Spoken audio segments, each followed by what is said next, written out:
ગુજરાતમાં પુલો પડવાની મોસમ આવી ગઈ છે। વડોદરાના ગંભીરા બ્રિજ બાદ માંગરોળ પાસે બીજો બ્રિજ પડી ગયો। ગોપાલ ઇટાલિયાએ પોતાના મત વિસ્તારમાં જર્જરિત પુલ દેખાડી અને તંત્રને અરીસો દેખાડ્યો। ગુજરાતમાં આવા હજારો પુલ છે। અંગ્રેજોના બનાવેલા 125 વર્ષ જૂના પુલ સલામત છે, પરંતુ ભ્રષ્ટ બાબુઓના નવા બનેલા પુલો તૂટી જાય છે। ભ્રષ્ટાચારે ગુજરાતની ગોર ખોદી નાખી છે। હજી અનેક પુલો તૂટવાની રાહ જોઈ રહ્યા છે। ગુજરાતમાં અનેક લોકો મરશે પછી તંત્ર જાગશે। વડોદરાના ગંભીરા પુલ પડ્યા બાદ સમગ્ર ગુજરાતમાં નબળા પુલોના નિરીક્ષણ ચાલુ થયા હતા અને નિરીક્ષણોના આદેશ તંત્ર તરફથી આપવામાં આવ્યા હતા। જ્યારે હાલમાં માંગરોળમાં એક પુલ પડી ગયો હતો અને તેની આજે સમગ્ર ગુજરાતમાં ચર્ચાઓ થઈ રહી છે। સદભાગે આ પુલની દુર્ઘટના બની હતી, તેનામાં કોઈ જ જાનહાનિ થઈ નથી, પરંતુ આવું દર વખતે ન બને તે પણ શક્ય છે। દર વખતે જાનહાનિ ન થાય તેવું પણ થઈ શકે છે। આ કિસ્સામાં વિચિત્રતા એવી છે કે અંગ્રેજો જે આપણા ભારત પર 200 વર્ષ રાજ કરી ગયા છે, તેમના બનાવેલા પુલ 100 થી 150 વર્ષ સુધી ચાલે છે, પરંતુ આજના આપણા જે કાળા અંગ્રેજો છે, જે ભ્રષ્ટ બાબુઓ છે, તેમના બનેલા પુલો અમુક જ વર્ષમાં ધરાશાયી થઈ જાય છે। અનેક વર્ષોમાં આ પુલો સેવા આપે છે, તેમાં પણ કેટલાય વખત તેના રિપેરિંગ કામો કરવા પડે છે અને ત્યારબાદ તે પુલો વર્ષો સુધી કામ આપતા હોય છે। પરંતુ અંગ્રેજોના બનાવેલા પુલ જે કે માંડવીની રૂકમાવતી નદી પર બનેલા છે, ભુજની ખારી નદી પર બનેલા છે, આ પુલો વર્ષો સુધી સેવા આપ્યા બાદ પણ આજે અડીખમ છે। તેનું લાઈફ પૂરી થઈ જતાં તે પુલોને યાતાયાત માટે બંધ કરી દેવામાં આવ્યા છે, પરંતુ આજે પણ આ પુલોમાં કોઈ જ નુકસાની નથી અને પુલો સુચારુ રૂપે ચાલુ રહી શકે છે। હા, જે તે વખતે વાહનોની કેપેસિટી ઓછી હોવાથી તે કેપેસિટી પ્રમાણેના પુલો બનાવવામાં આવ્યા હતા, પરંતુ આજે વાહનોની કેપેસિટી 100 ટન જેટલી વધારે થઈ જતાં આ પુલોને યાતાયાત માટે બંધ કરી દેવામાં આવ્યા છે। પરંતુ અંગ્રેજોના બનાવેલા જો પુલ 100 અને 150 વર્ષ ચાલતા હોય તો અત્યારના બાબુઓના બનાવેલા પુલો ભ્રષ્ટાચારનો ભોગ ચડી જાય છે, તેથી આ પુલો ચાલતા નથી। જ્યારે આજે ગોપાલ ઇટાલિયાએ પોતાના મત વિસ્તારમાં આવેલા એક જર્જરિત પુલની મુલાકાત લીધી હતી અને તેની હાલત તંત્ર સમક્ષ મૂકી હતી અને ભાજપના ભ્રષ્ટાચારની વાત કરેલી હતી। આ પુલના સળિયાઓ દેખાઈ રહ્યા છે, આ પુલમાં અનેક જગ્યાએ ગાબડાઓ પડી ગયા છે, તે પણ દેખાઈ રહ્યા છે। આ પુલ આવનારા દિવસોમાં ક્યારે પડી જશે તેની કોઈ જ ગેરંટી લઈ શકે એમ નથી, પરંતુ તંત્ર નિરીક્ષણ કરે તે પહેલાં જ ગોપાલ ઇટાલિયાએ પોતાના મત વિસ્તારના એક પુલનું નિરીક્ષણ કર્યું અને અતિ જર્જરિત દેખાતા આ પુલને તંત્ર સમક્ષ મૂક્યો હતો। તો જાણીએ આ પુલ અંગે ગોપાલ ઇટાલિયાએ શું વાત કરી અને આગામી દિવસોમાં આ પુલની સ્થિતિ કેવી થવાની છે તે ગોપાલ ઇટાલિયા જ આપણે સમજાવશે। આજે અમે અહીંયા એક જર્જરિત પુલની મુલાકાત લેવા આવ્યા છીએ। દોસ્તો, રોજ જાગીને એક બ્રિજ તૂટે છે। થોડાક દિવસ પહેલા ગંભીરાનો બ્રિજ તૂટ્યો, આજે માંગરોળ પાસે આવેલો બ્રિજ તૂટ્યો, હજુ નવો બ્રિજ તૂટે અને લોકોને જીવહાનિ થાય કે માલ મિલકતની નુકસાન થાય, એ પહેલા ભાજપના ભ્રષ્ટાચારી માનસિકતા ધરાવતા ચોર નેતાઓ જાગી જાય તો સારી વાત છે। હું અત્યારે અમારા મત વિસ્તારમાં છું, ભેસાણ તાલુકામાં છું। આ બાજુ બામણગઢ ગામ આવેલું છે, આ બાજુ રાણપુર ગામ આવેલું છે।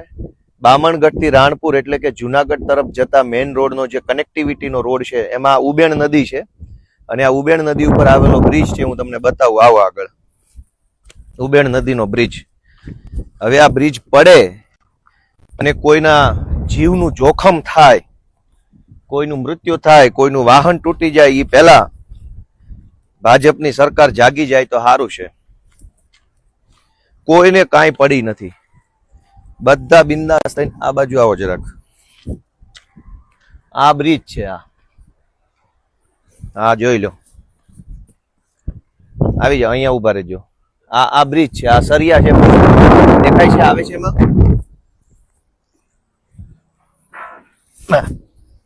ક્યાં છો? આ બ્રિજ છે, આ બ્રિજ ના હરિયા છે। હવે આ બ્રિજ તૂટી પડશે, ભાઈ બહુ હેઠે જતા ને માથે પડશે, આનું નક્કી નહીં। આ ભાજપના ભાજપના આ બ્રિજ છે, આ જોઈ લો, આ બધા હરિયા નીકળી ગયા છે, આ હરિયો નીકળી ગયો છે. નજીક આવો જરાક, હરિયા બતાવો. બધું તૂટી ફૂટીને બધું નકામું થઈ ગયું છે. હવે આ બ્રિજ કોકની માથા પર પડે અને કઈક મકાન બધું ભયંકર તૂટફૂટ થઈ ગયેલી છે.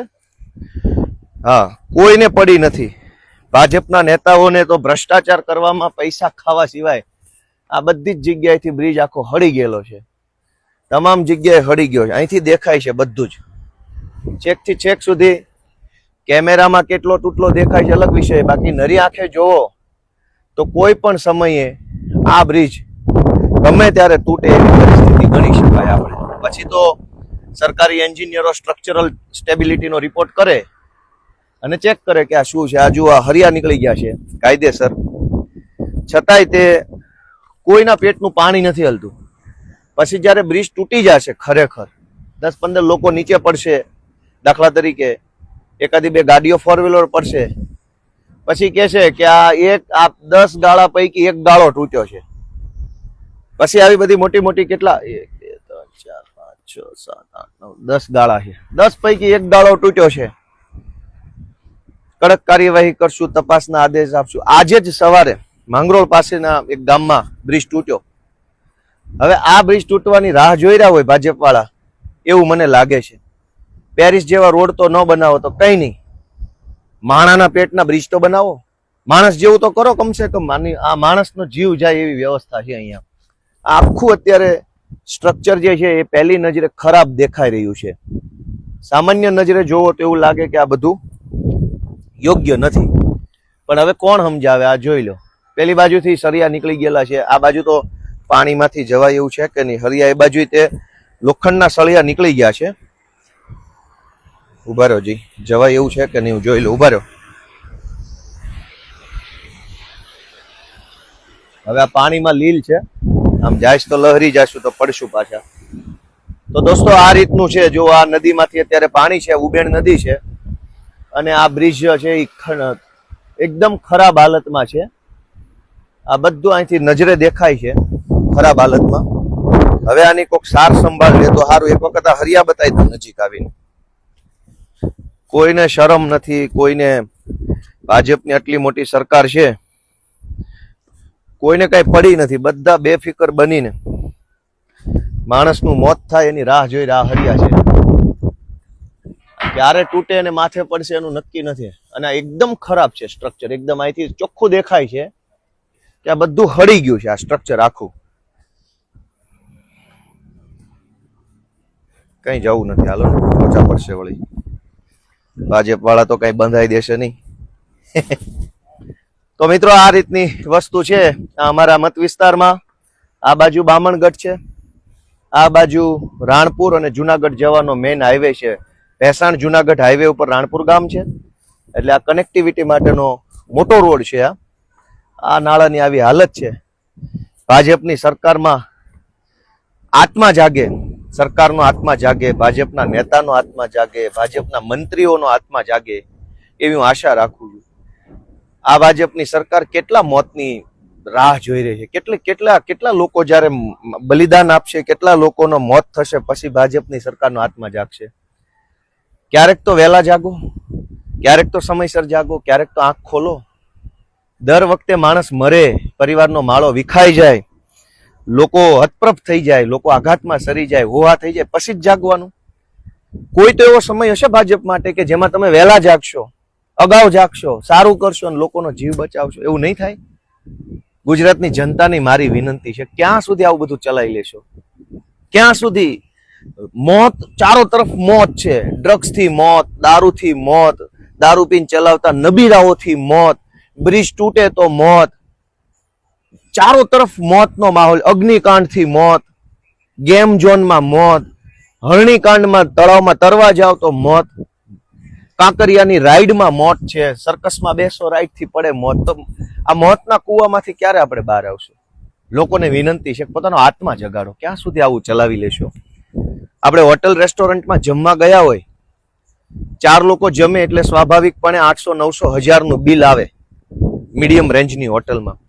1000 રૂપિયાનું હોટલમાં જમવા બેઠા હોઈએ, એમાં 250 રૂપિયાનું પંજાબી શાક મગાવ્યું હોય ને એ શાકમાં માખી, મચ્છર, ગરોળી કે કોઈ જીવ જંતુ આવે ને તો આપણે વિડીયો ઉતારીને હોબાળો મચાવી દઈએ છીએ, જાણે દુનિયામાં પ્રલય આવી ગયો ને એટલી હદે આપણે વિરોધ કરીએ છીએ કે આ ચાલે જ નહીં. હું 300 રૂપિયા દીધા છે આ શાકના.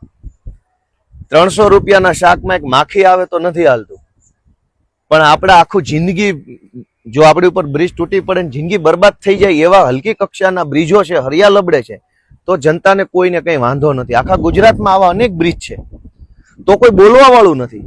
300 રૂપિયાના શાકમાં માખી નહીં ચાલે, બાકી બ્રિજ ગમે એવો હશે તો ચાલશે, સરકારી બસ ખરાબ હશે તો ચાલશે, સરકારી શાળા ફૂટેલી હશે તો ચાલશે. દોસ્તો, ક્યાં સુધી સહન કરી લેશું? શું કામ સહન કરવું છે? આપણી એવી શું મજબૂરી છે કે આવી ભ્રષ્ટ અને આવી હલકી માનસિકતા ધરાવતી સરકાર આપણે ચલાવી લઈએ છીએ? આપણને ગુસ્સો કેમ નથી આવતો? આપણને આક્રોશ કેમ નથી થતો? દોસ્તો, આપણા આત્માને જગાડો, મનને ઢંઢોળો કે ક્યાં સુધી આવું ચાલશે. ગોપાલ ઇટાલિયા તમને વિનંતી કરે છે, તમારો આત્મા જગાડો, ગુજરાતનો જીવ બચાવો. એ વિનંતી સાથે સૌને મારા જય જય ગરવી ગુજરાત.